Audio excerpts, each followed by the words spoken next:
Hello, আসসালামু আলাইকুম সবাইকে। আশা করি সবাই ভালো আছেন। আলহামদুলিল্লাহ আমিও ভালো আছি। তো আমি আজকে কিছু আয়োজন করতেছি। তো এই তো আয়োজনগুলো দেখিয়ে দিচ্ছি কি কি আমি আয়োজন করলাম আজকে। তো সবাইকে দেখিয়ে দিচ্ছি, আশা করি দেখে অবশ্যই চিনতে পেরে গেছেন। এগুলো হচ্ছে খাবার, যে মেহমান আসবে তাদের জন্য আমি এত কিছু আজকে আয়োজন করে ফেললাম। তো শুরুতেই আমি একটা পুডিং তৈরি করব। তো পুডিং তৈরি করার জন্য এখানে আমি 3টে ডিম নিয়েছি আর চিনি নিয়েছি পরিমাণ মতো। তো আমি পুডিংটা বানাবো প্রায় 3 পোয়া দুধ হবে, এরকম হাফ কেজিরও বেশি হবে।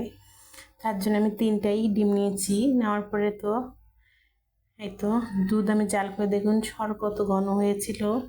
তো এগুলো আমি ফালাই দিচ্ছি, এগুলো প্রয়োজন নাই। তারপর তো আমি বাড়িতে সব সেট করে নিয়েছি। এখন আমি বসিয়ে দেবো চুলায়, কিছুক্ষণের জন্য জাল করে নেব প্রায় আধা ঘন্টা। তারপরে তো আমি এটা বসিয়ে দিলাম, এটা হতে থাকবে প্রায় আধা ঘন্টারও বেশি সময় আমি করে নেব এটা জাল। তারপরে তো দেখে আমি মুরগি নিয়ে নিয়েছি, একটা মুরগি কেটে 8 পিস করে ফেলেছি। তো এই ব্রয়লার মুরগি তো অবশ্যই সবাই জানেন যে এটাতে অনেক মাংস থাকে।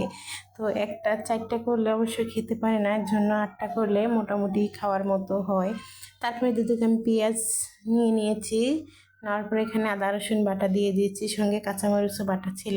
তো আজকে রোস্টটা আমি করব যে একটু ঝাল টাইপের করব। ঝাল টাইপের রোস্ট হলে সবাই পছন্দ করে অবশ্যই, মিষ্টি হলেও পছন্দ করে বাচ্চারা, কিন্তু বড়রা একটু ঝাল হলে তো অবশ্যই ভালো লাগে তাদের কাছে খেতে। তো তারপরেই তো আমি একে একে সব মাংস দিয়ে দিচ্ছি এখানে। দেওয়ার পরে আমি সব মশলা দেব।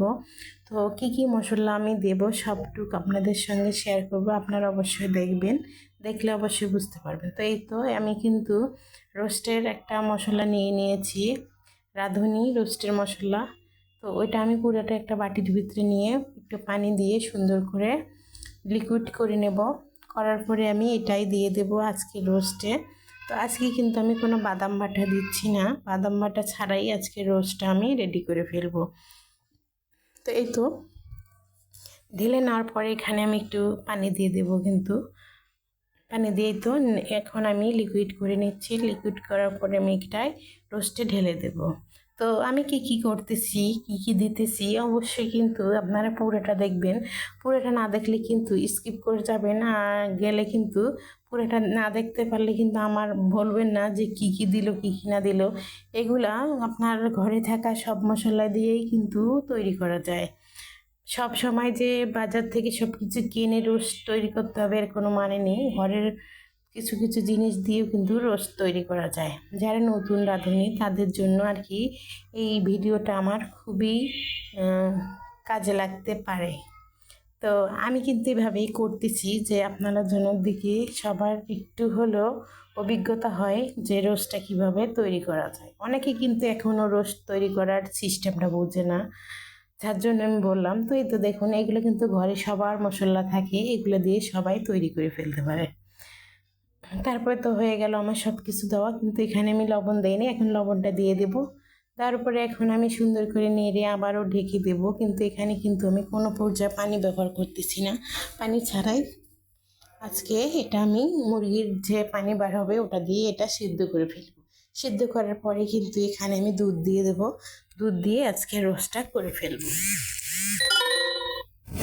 আর দুধ তো সবার ঘরেই থাকে কম বেশি, যারা গ্রাম শহর যেখানেই থাকেন না কেন দুধ কিন্তু অবশ্যই থাকে সবার কাছে। তো সবাই কিন্তু এটা তৈরি করে ফেলতে পারে। তাই তো হয়ে গেল আমার সব কিছু দেওয়া। এখন আমি সুন্দর করে মিক্স করে নিচ্ছি। মিক্স করে নেওয়ার পরে কিন্তু আপনাদের আমি দেখিয়ে দেবো কেমন হলো আমার রান্নাটা। এখানে কিন্তু আমি শুকনো মরিচের গুঁড়িও দেবো 1 চামচ, দিয়ে দিয়েছি অবশ্যই। তারপরে এখন আমি সবগুলো মিক্স করে নিচ্ছি। মিক্স করে নেওয়ার পরে আমি ঢেকে দেব, ঢেকে কিছুক্ষণ জাল করে নেব। আর জাল করা যতক্ষণ নাই হয় ততক্ষণ, এই পানিটা না শুকাবে ততক্ষণে কিন্তু আমি দুধটা দেব না। আর দুধটা দেওয়ার আগে কিন্তু অবশ্যই আপনারা জাল করে নেবেন। জাল করে নেওয়ার পরে কিন্তু ঠান্ডা করতে হবে, ঠান্ডা করে তারপরে এখানে কিন্তু ঢালতে হবে। তো এই তো আমার রান্না প্রায় মোটামুটি কমপ্লিট, মানে পানিটা শুকিয়ে যাচ্ছে। পানিটা শুকিয়ে গেলে এই তো দেখুন খুবই সুন্দর এই পর্যায়ে খাওয়া যাবে, কিন্তু দুধটা দিলে আর কি একটু ভালো একটা রোস্টের আশা করা যায়। তো এই তো ঝোলটা কিন্তু দুধ দিলে অন্যরকম একটু হয়ে যায়, ভালো লাগে। তো এই তো হয়ে গেছে আমার রোস্ট রান্না করা। এখন শুধু আমি একটু বলকের আশায় অপেক্ষা করতেছিলাম, তো বলক ফুটে গেছে। এখন আমি কিছু পেঁয়াজ ব্রেস্তা দিয়ে নামিয়ে ফেলবো এটাকে। নামিয়ে ফেললে আমি পরে কি রান্না করব ওটা আপনাদের সঙ্গে শেয়ার করব। তো আমি কিন্তু আজকে রান্নাটা পুরোপুরি দেখাচ্ছি না, যার কারণে আজকে আমি পারলাম না পুরোপুরি দেখতে, কিছু কিছু দেখাচ্ছি, তো অতটুকু দেখে অবশ্যই বুঝে নেবে। এদিকে আমি কয়েকটা চিংড়ি মাছ পেঁয়াজ দিয়ে ভেজে নিচ্ছি সুন্দর করে। পেঁয়াজ দিয়ে ভাজার পরে এখানে একটু আদা রসুন বাটা, মরিচ, পেঁয়াজ সব কিছু একসঙ্গে দিয়ে একদম ভুনো ভুনো করে আমি ফেলবো। কিন্তু এটাতে কিছু একটু পানিও দিয়ে দেবো সেদ্ধ হওয়ার জন্য। যতক্ষণ সিদ্ধ না হবে ততক্ষণ কিন্তু এটা হবে না, ভেজেও খাওয়া যাবে, কিন্তু আমি একটু ভুনা টাইপের করবো, যার জন্য একটু পানি দিয়ে দিচ্ছি, অল্প কিছু পানি দিলাম। এই তো পানি দেওয়া আমার হয়ে গেছে। পানি দেওয়া হয়ে গেলে এখন আমি জাল করে পানিটা শুকিয়ে নেব। তো পানিটা আমার শুকিয়ে যাচ্ছে, এখন নামিয়ে ফেলবো। এদিকে পটল ভেজে নেব। আর পটলে কিন্তু আমি লবণ আর হলুদ মাখিয়ে নিয়েছি। তো পটলটা কিন্তু আমি আনাম রেখেছি, একটু দুই সাইড দিয়ে একটু একটু করে কেটে দিয়েছিলাম। কেটে দেওয়ার পরে এখন এক একটা করে আমি তেলে দেবো আর সুন্দর করে দুই পিঠে লাল লাল করে ভেজে ফেলবো। তো কেউ কেউ কিন্তু পটল 2 পিস করে ভাজে। তো আমি আজকে ভাবলাম যে না, পুরোটাই আনাম দিয়ে দিয়ে ভেজে নেই, ভালো লাগবে খেতে।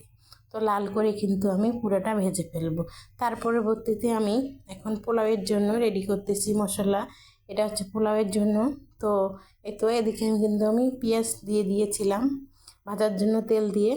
তারপরে এখন তো মশলা সব দিয়ে আদা রসুন বাটা দিয়ে দিচ্ছি একটু, দিয়ে সুন্দর করে এটাকে নেড়ে ভেজে নেব। ভেজে নেওয়ার পরে এখানে কিন্তু আমি পোলাও চাউলটা আমি ধুয়ে রেখেছি, ওই ধুয়ে রাখা চাউলটা আমি এখানে দিয়ে কিছুক্ষণ ভেজে নেব, একদম শুকনো শুকনো টাইপের করে ফেলবো। তারপরে কিন্তু আমি এখানে পানি দিয়ে দেব। আর এখানে কিন্তু পোলাও রান্না করলে অবশ্যই গরম পানি ব্যবহার করবেন। গরম পানি ব্যবহার করলে আপনাদের পোলাওটা খুবই সুন্দর হবে, ঝরঝরা হবে, কিংবা তাড়াতাড়ি ফুটে যাবে। আর পানির পরিমাণ তো অবশ্যই সবাই জানেন, 1 কাপ পানিতে 1 কাপ চাউলে 2 কাপ পানি দিতে হবে, এটা সবাই জানা আছে। আশা করে সবাই বুঝতে পারবেন আমার কথাটা। এতে এখন কিছুক্ষণ আমি নেড়ে নেড়ে ভেজে নেব। এখানে কিন্তু আমি লবণও দিয়ে দিয়েছি। তো এখন আমি শুধু নাড়তেছি সুন্দর করে ভাজার জন্য। নাড়া হয়ে গেলে আমি পানি দিয়ে দেব। পানিটা আমি ফুটায় রেখেছি। তাই তো আমার ভাজা হয়ে গেছে। এখন কিন্তু লবণ দিতে আমি ভুলে গিয়েছিলাম, যার কারণে এখন আমি লবণটা দিয়ে দিচ্ছি। এখন আমি লবণটাও মিক্স করে নেব।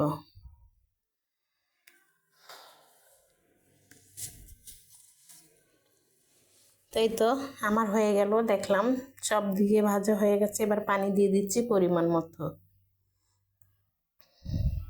তো পানিটা দেওয়ার পরে আমি সুন্দর করে নেড়ে কিছুক্ষণ ঢেকে এটাকে রান্না করে ফেলবো। রান্না করা যতক্ষণ না হয় ততক্ষণ আপনারা দেখতে থাকুন আমি কিভাবে পোলাও রান্না করলাম। খুব সহজে পোলাও রান্নার রেসিপি কিন্তু এটা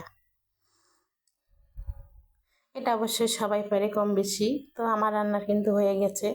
এখন একটুখানি আমার কাছে মনে হলো ডাকছিল, তার জন্য আমি একটা চাপা ঢাকা দিয়ে রেখে দিয়েছি। বাকিটা ফুটে যাবে এই ঢাকা থাকার প্রয়োজনে। এই তো আমি একটা পাথর দিয়ে দিয়েছি। এদিকে আমি কি রান্না করলাম সবটুকু আপনাদের সঙ্গে শেয়ার করতেছি। দেখুন পটল ভাজা করে রেখেছি, আর পরে এদিকে ডিম সেদ্ধ করে ভেজে রেখে দিয়েছি, আর চিংড়ি মাছ ভুনা করে রেখেছি, সালাদ রেডি করে ফেলেছি, গরুর মাংস আলু দিয়ে ঝোল করে ফেললাম। তারপরে আরও আছে এদিকে মুরগিটা রোস্ট করে ফেলেছি, আর লাস্টে হচ্ছে পোলাওটা রান্না করা হয়ে গেছে। সাদা ভাতও আজকে হয়ে গেছে। এই তো আজকের আমার রান্নার রেসিপি। পরবর্তীতে আমি পুডিংটা আপনাদের দেখিয়ে দিই। দেখুন অনেক সুন্দর সেট হয়ে গেছে। এখন আমি ঢেলে আপনাদেরকে পরিবেশন করে দেখিয়ে দেব আমার পুডিংটা কেমন হলো। অবশ্যই কিন্তু আপনারা দেখতে থাকবেন আমার পুডিং। যদি আপনাদের ভালো লাগে অবশ্যই আমাকে কমেন্টে জানাবেন আমার পুডিংটা। এর আগেও আমি অবশ্যই ছেড়েছি, কিন্তু কে জানি না দেখেছেন কি দেখেননি। যে না দেখছেন সে কমেন্টে আমাকে লিখবেন, আমি অবশ্যই আরেকদিন বানিয়ে আপনাদেরকে দেখিয়ে দেবো পুরো ভিডিওটা। তো মাশাআল্লাহ বলবেন, অনেক সুন্দর হয়েছে। তো বিকালের নাস্তায় আমি এগুলো দিয়ে দিয়েছি। তো পুডিং, আম